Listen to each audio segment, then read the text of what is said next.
Picture two people. Person A makes $80,000 a year. Person B makes $45,000 a year. If I told you person A is more stressed about money, more likely to feel broke by the end of the month, and more likely to panic during a financial emergency, you'd probably think I made a mistake, but I didn't. Because the number that actually predicts how calm, confident, and in control someone feels about money isn't their income. It's whether or not they've crossed one specific number. $10,000, not $100,000, not $1,000,000. $10,000 sitting in savings or investments, untouched. Something strange happens to people the moment they cross that line. Their relationship with money doesn't just improve a little, it fundamentally changes. The way they think, the way they make decisions, even the way they sleep at night, all of it shifts. And once you understand why, you'll understand something most people never figure out about building wealth. So let's talk about why everything changes after your first $10,000, and why almost nobody reaches it the way they think they will. Most people believe wealth building starts with a big move, a high-paying job, a lucky investment, a business that takes off. They imagine the first big milestone in their financial life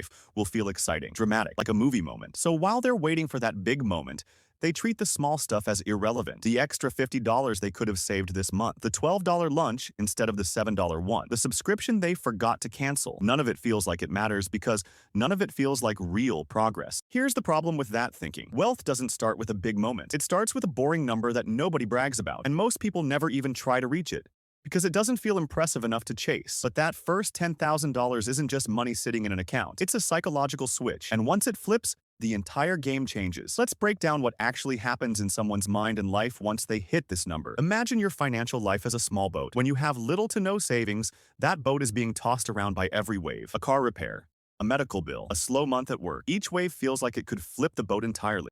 This is why people with no savings often make worse financial decisions, not because they're bad with money, but because they're operating in survival mode. Survival mode isn't built for smart long-term thinking. It's built for immediate relief. That's why someone without savings might take a payday loan with a terrible interest rate, not because they don't understand it's a bad deal, but because the wave is crashing right now, and the boat is about to flip. Now picture that same boat, but this time, there's a bit of weight sitting at the bottom of it. Not a massive weight, just enough. That weight is your $10,000. Suddenly, the waves don't rock the boat nearly as much. A $600 car repair used to feel like a crisis. Now it feels like an inconvenience. A slow month at work used to mean panic. Now it means, I'll be fine for a while. This is the first and most important shift. $10,000 is usually enough to cover a real emergency, absorb a bad month, or handle an unexpected expense without going into debt. That single shift, going from reactive to stable, changes everything downstream. Here's where it gets interesting. When people are financially unstable, their brain treats money decisions the same way it treats physical danger. Fear takes over, and fear is a terrible financial advisor. Fear makes people avoid looking at their bank account, say yes to bad deals because they feel desperate, make emotional purchases for temporary relief, avoid investing because it feels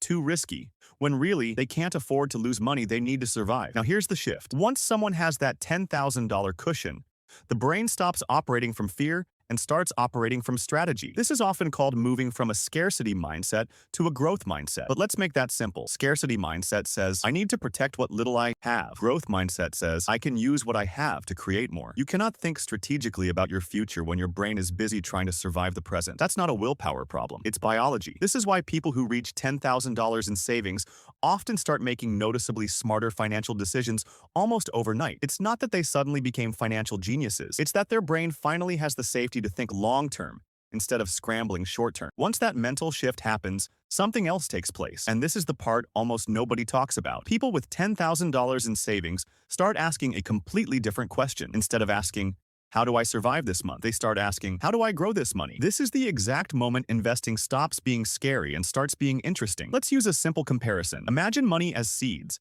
and your life as a garden. If you're constantly eating the seeds just to survive, you'll never grow anything. But the moment you have enough seeds to eat and still have extra left over, you can finally plant something. That $10,000 isn't meant to be spent. It's meant to be the first handful of seeds you finally get to plant. This is where compound growth enters the picture. And don't worry, we're keeping this simple. Compound growth basically means your money starts making more money, and that extra money starts making even more money. It's slow at first, almost invisible, but over time, it builds on itself like a snowball rolling downhill, picking up more snow as it goes. Someone who invests $10,000 and adds to it consistently over the years isn't just saving money anymore. They're building a second income source that works even while they sleep. This is the real reason $10,000 changes everything. It's not the number itself, it's what the number unlocks.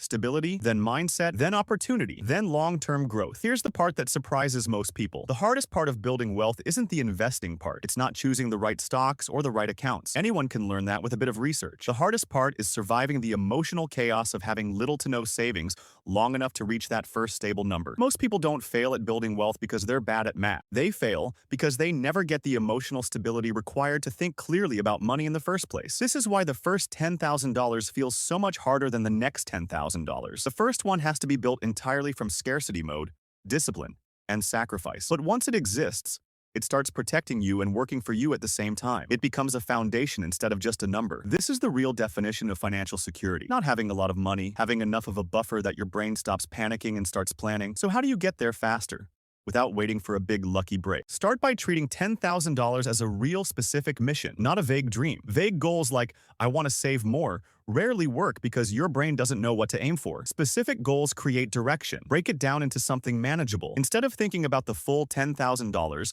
think in smaller checkpoints. $500, then $1,000, then $2,500. Every checkpoint retrains your brain to trust that progress is actually happening, which makes it easier to stay consistent. Automate what you can. When saving depends purely on willpower, it becomes inconsistent because willpower runs out. But when part of your paycheck automatically moves into savings before you even see it, consistency becomes the default instead of a daily decision. And most importantly, protect this money once you have it. The $10,000 isn't there to buy something exciting. It's there to buy you stability, options, and eventually, growth. Once you cross that number, don't let it disappear into everyday spending. Let it become the foundation you build on, not the reward you cash in. People love to imagine that wealth begins with some dramatic financial breakthrough, a huge raise, a perfect investment, a stroke of luck. But for most people, wealth actually begins quietly. It begins with a boring, unglamorous number that nobody posts about on social media. It begins the moment your bank account stops being a source of anxiety and starts being a source of options. That's why everything changes after your first $10,000. Not because the money itself is life-changing,